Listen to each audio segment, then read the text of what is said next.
وَلَقَدْ آتَيْنَاكَ سَبْعًا مِّنَ الْمَثَانِي، اور بے شک اے محبوب صلی اللہ علیہ وآلہ وسلم ہم نے تمہیں 7 آیات ایسی دی ہیں جو بار بار دہرائی جاتی ہیں، وَالْقُرْآنَ الْعَظِيمَ، اور عظیم قرآن بھی دیا ہے۔ اندازہ کریں کہ یہ 7 آیات ایسی اللہ تعالیٰ کے حضور اہمیت رکھتی ہیں کہ انہیں قرآن سے ہٹا کے اللہ نے ذکر کیا ہے کہ 7 آیات بار بار پڑھی جانے والی، حالانکہ وہ آیت قرآن کا حصہ تھی، اور عظیم قرآن دیا، یعنی اللہ تعالیٰ نے اسے ڈسٹنگوش کر دیا۔ جیسے ایاک نعبد و ایاک نستعین میں ایاک نستعین کو ڈسٹنگوش کیا ہے، حالانکہ ایاک نستعین ایاک نعبد میں داخل ہے۔ عبادت میں کیا دعا نہیں آتی ہے؟ آتی ہے۔ الدعاء هو العبادہ، جامع ترمذی کی حدیث ہے، دعا ہی عبادت ہے، لیکن اس کو اللہ نے مینشن اس لیے کیا تاکہ امپورٹنس پتہ چلے۔ سارا شرک وہی دعا میں ہے، عبادت کی جو واضح فارم ہے ان میں تو شرک مسلمانوں میں تو ایٹ لیسٹ نہیں ہے، کوئی اس اعتبار سے اللہ کی ذات میں شریک ٹھہرا دے، جہالت کی وجہ سے کر دے لادہ بات ہے، عموماً تو کوئی نہیں کرتا، لیکن جو استانت ہے غیر اللہ سے مدد مانگنا، اس میں تو بڑے بڑے موحدین پھنسے ہوئے ہیں جو اپنے زوم میں اپنے آپ کو موحد سمجھتے ہیں، توحید کانفرنس کرتے ہیں، اور یہ شرک کی ساری شکلیں وہ ثابت کرتے ہیں کہ یہ توحید کے منافی نہیں ہے۔ یہاں پہ بھی دیکھیں یہ کتنی امپورٹنٹ چیز تھی، اللہ تعالیٰ نے 7 آیات کا ذکر کیا کہ ہم نے تمہیں 7 آیات ایسی دی ہیں جو بار بار پڑھی جاتی ہیں، اور عظیم قرآن دیا، یعنی قرآن خود عظیم ہے، اس میں بھی وہ 7 آیات سب سے زیادہ عظیم ہے۔ وہ 7 آیات کون سی ہے؟ سورۃ الفاتحہ کی۔ سورۃ الفاتحہ قرآن کی وہ واحد سورت ہے جس کی فضیلت قرآن میں آئی ہے، باقی ساری سورتوں کی فضیلتیں احادیث سے ہم بیان کرتے ہیں۔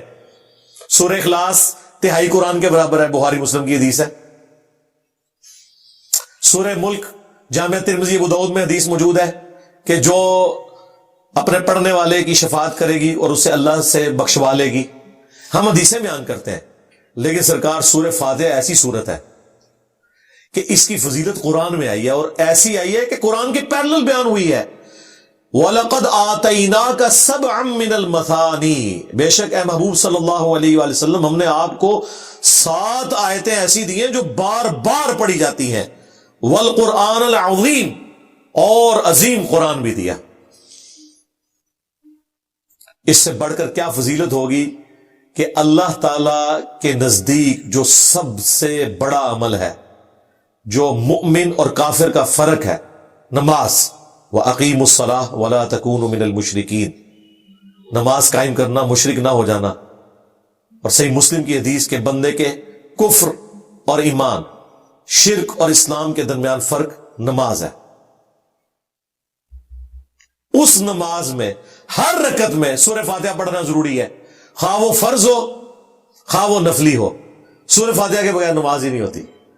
بخاری مسلم کی حدیث ہے، لا صلاۃ لمن لم یقرأ بفاتحۃ الکتاب، اس کی نماز ہی نہیں ہے جو سورۃ الفاتحہ کی تلاوت نہیں کرتا۔ پھر بخاری مسلم میں ام الکتاب بھی ذکر ہے، جو کتاب کی ماں، کتاب کی جڑ نہ پڑھے اس کی نماز نہیں ہے، اسے ام الکتاب بھی کہا گیا۔ فاتحہ یعنی قرآن کو کھولنے والی، یہ قرآن کی چابی بھی ہے، قرآن کی ماں بھی ہے، قرآن کی جڑ بھی ہے سورہ فاتحہ۔ اس سے بڑی کیا بات ہوگی یار، آپ امیجن کریں کہ ہر نماز کی ہر رکعت میں آپ جو مرضی پڑھے، لیکن فاتحہ آپ نے پڑھنی ہے، باقی پورے قرآن میں سے آپ کی جو مرضی پڑھے، لیکن فاتحہ آپ نے پڑھنی ہے، اس کے بغیر آپ کی نماز ہی نہیں ہونی۔ بلکہ جامع ترمذی میں حدیث ہے، نبی اسلام کہتے ہیں کہ سورہ فاتحہ جیسی سورت نہ تورات میں ہے، نہ زبور میں ہے، نہ انجیل میں ہے۔ اللہ نے کسی پیغمبر کو اس طرح کی سورت نہیں دی جو مجھے دی ہے، سورۃ الفاتحہ، یہ اتنی عظیم سورت ہے۔ صحیح بخاری میں اسی آیت کے کانٹیکسٹ میں ایک حدیث ہے، سیم یہی آیت پڑھ کے نبی اسلام نے بیان کیا۔ صحیح بخاری میں حدیث ہے، نبی اسلام نے ایک صحابی کو کسی کام سے بلایا تو وہ تھوڑی دیر بعد حاضر ہوئے۔ نبی السلام نے کہا کہ میں نے تمہیں بلایا تھا. انہوں نے کہا یا رسول اللہ میں نماز پڑھ رہا تھا, مجھے آپ کی آواز آئی ہے لیکن میں نماز پڑھ رہا. تو آپ نے فرمایا کہ کیا تم نے قرآن کی یہ آیت نہیں سنی ہوئی سورۃ الانفال کی کہ جب اللہ اور اس کا رسول بلائیں فوراً حاضر ہو جایا کرو. یعنی نبی علیہ السلام اس پلانٹ ارتھ پہ واحد پرسنالٹی ہیں کہ اگر کوئی شخص اپنی نماز اسی جگہ پر چھوڑ کر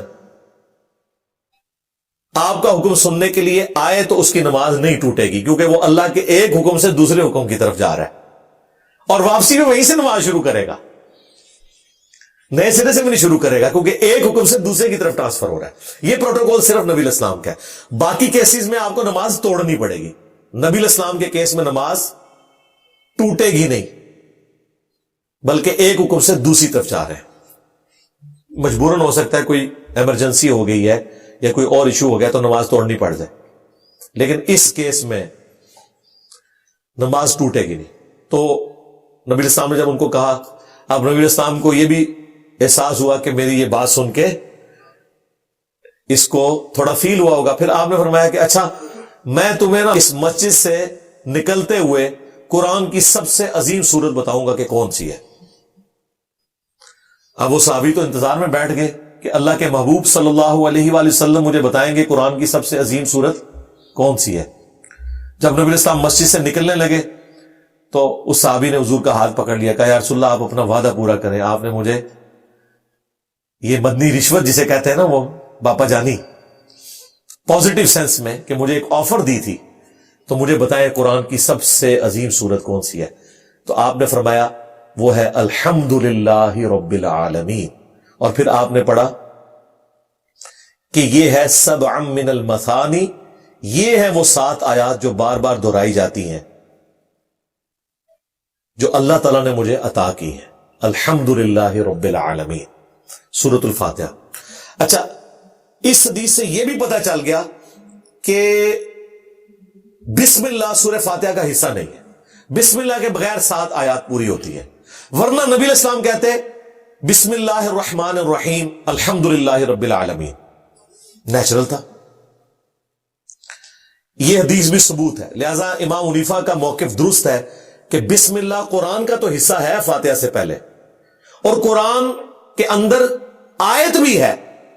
سورہ نمل کی آیت نمبر 30 انہو من سلیمان وانہو بسم اللہ الرحمن الرحیم. لیکن سورتوں سے پہلے جو بسم اللہ آئی ہوئی ہے نا, انکلوڈنگ سورہ فاتحہ, وہ سورہ فاتحہ کا حصہ نہیں ہے. لیکن سنت ضرور ہے کہ آپ نے سورہ فاتحہ ہو یا کوئی بھی سورت جب سٹارٹ کریں گے بسم اللہ ضرور پڑھیں گے. قرآن کا حصہ بھی ہے لیکن سورت کا حصہ نہیں ہے. یہ حدیث ان کو سپورٹیو ہے.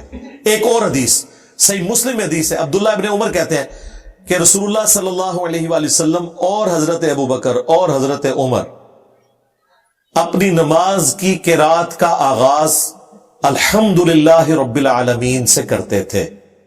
اس میں بسم اللہ کا ذکر نہیں ہے, یعنی بسم اللہ آپ نے پڑھنی ہے آہستہ اور سورہ فاتحہ کو بلند آواز سے پڑھنا ہے. لہذا الحمدللہ رب العالمین سے ہی سورہ فاتحہ شروع ہوتی ہے. امام شافعی بسم اللہ کو قرآن کا حصہ مانتے ہیں سورہ فاتحہ کے آیت کے طور پر. اہل تشیع بھی بسم اللہ کو قرآن کا حصہ مانتے ہیں سورہ فاتحہ کی آیت کے طور پر. ہمارے نزدیک امام حنیفہ کا موقف درست ہے, اور اس وجہ سے نہیں کہ امام حنیفہ نے کہا ہے. اگر امام حنیفہ نے کوئی اس طرح کی بات کی ہوتی تو آپ کو حنفیوں نے یہ حدیثیں بتائی ہوتی ہیں. حدیثیں تو ہم آپ کو بتا رہے ہیں, حدیثیں تو نبی علیہ السلام کی ہیں. ٹھیک ہے کہ یہ الحمدللہ رب العالمین سے سورہ شروع ہوتی ہے. اچھا, اور پھر ڈیسائسو حدیث وہ حضرت ابو ہریرہ کی حدیث ہے, حدیث قدسی صحیح مسلم میں, کہ حضرت ابو ہریرہ کہتے ہیں کہ نبی علیہ السلام نے فرمایا کہ اس کی نماز ناقص ہے ناقص ہے ناقص ہے جو سورۃ الفاتحہ نہیں پڑھتا. اور پھر نبی علیہ السلام نے فرمایا کہ اللہ تعالیٰ فرماتا ہے کہ میں نے نماز اپنے اور اپنے بندے کے درمیان برابر تقسیم کر لی ہے, آدھا حصہ میرے لیے ہے اور آدھا میرے بندے کے لیے, اور میں نے اپنے بندے کو عطا کر دیا جو مجھ سے مانگے گا. پھر نبی علیہ السلام نے فرمایا کہ اللہ تعالیٰ فرماتا ہے کہ جب میرا بندہ کہتا ہے الحمدللہ رب العالمین تو میں کہتا ہوں میرے بندے نے میری حمد کی. جب وہ کہتا ہے الرحمن الرحیم تو میں کہتا ہوں میرے بندے نے میری ثنا کی. جب وہ کہتا ہے مالک یوم الدین تو میں کہتا ہوں میرے بندے نے میری بزرگی کا اعتراف کر لیا کہ میں ہی قیامت کے دن کا مالک ہوں. اور جب وہ کہتا ہے ایاک نعبد و ایاک نستعین تو یہ میرے اور میرے بندے کے درمیان کامن ہے، بس میرے بندے نے جو مانگا میں نے اسے دے دیا. اور جب وہ کہتا ہے اہدنا الصراط المستقیم صراط الذین انعمت علیہم غیر المغضوب علیہم ولا الضالین آمین، تو میرے بندے نے جو مجھ سے مانگا میں نے اسے عطا کر دیا. اب یہ بڑا اچھا موقع تھا. اب اس میں تو میتھمیٹیکل ڈویژن ہو رہی ہے کہ سورہ فاتحہ کو پوری نماز کہا نبی علیہ السلام نے، اور اللہ سے روایت کی حدیث قدسی، اور ساتھ کہا کہ آدھی میری اور آدھے میرے بندے کے لیے. اور پھر اس کی ڈویژن نبی علیہ السلام نے اللہ تعالیٰ کے ریفرنس سے بیان کی کہ اللہ تعالیٰ کہتا ہے جب میرا بندہ کہتا ہے الحمدللہ رب العالمین، تو یہ بڑا اچھا موقع تھا. یہاں یہ ہونا چاہیے تھا جب میرا بندہ کہتا ہے بسم اللہ الرحمن الرحیم تو میں کہتا ہوں میرے بندے نے میرے نام سے شروع کیا، لیکن یہ نہیں ہے. اس میں ڈائریکٹ سٹارٹ ہو رہا ہے الحمدللہ رب العالمین. اور دیکھیں ڈویژن کیسے ہو رہی ہے. الحمدللہ رب العالمین آیت نمبر 1، الرحمن الرحیم آیت نمبر 2، مالک یوم الدین آیت نمبر 3. یہ 3 آیات اللہ کے لیے ہوگی جس میں آپ نے اللہ کی تعریف بیان کی. ایاک نعبد و ایاک نستعین مسلم کے الفاظ ہیں، یہ میرے اور میرے بندے کے درمیان کامن ہے. کامن کیسے ہو گیا؟ یہ آیت ایسی ہے جو 2 ٹکڑوں میں بٹ جاتی ہے. ایاک نعبد یہ اللہ کے ساتھ ہوگی، و ایاک نستعین بندے کے ساتھ، بندہ مانگ رہا ہے اللہ سے. لہذا الحمدللہ رب العالمین الرحمن الرحیم مالک یوم الدین ایاک نعبد، یہ 3.5 آیات، یہ نصف ہو گیا سورہ فاتحہ کا. وَإِيَّاكَ نَسْتَعِينُ یہ آدھی آیت، اور اهْدِنَا الصِّرَاطَ الْمُسْتَقِيمَ یہ اس سے اگلی آیت، صراط الذین انعمت علیہم اس سے اگلی آیت، اور غیر المغضوب علیہم ولا الضالین آمین اس سے اگلی آیت. 3.5 آیات ادھر، 3.5 آیات ادھر، واو درمیان میں ہے. ایاک نعبد واو سینٹر میں، ایاک نستعین اہدنا الصراط المستقیم آنورڈ. اور یہ ساری دیکھیں بندے سے متعلق ہے.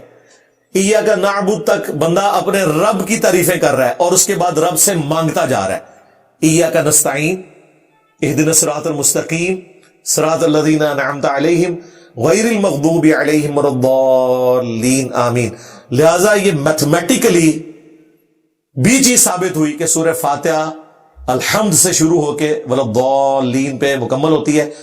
لیکن چونکہ اس میں اختلاف امت میں آ گیا، لہذا آپ کو غیر المغضوب علیہم ولا الضالین اس پہ تو آپ کو 7 لکھا ہوا نظر آتا ہے، لیکن عام جو قرآن ہے آپ ان میں دیکھیں وہ جو گول دائرے آپ کو نظر آتے ہیں نا،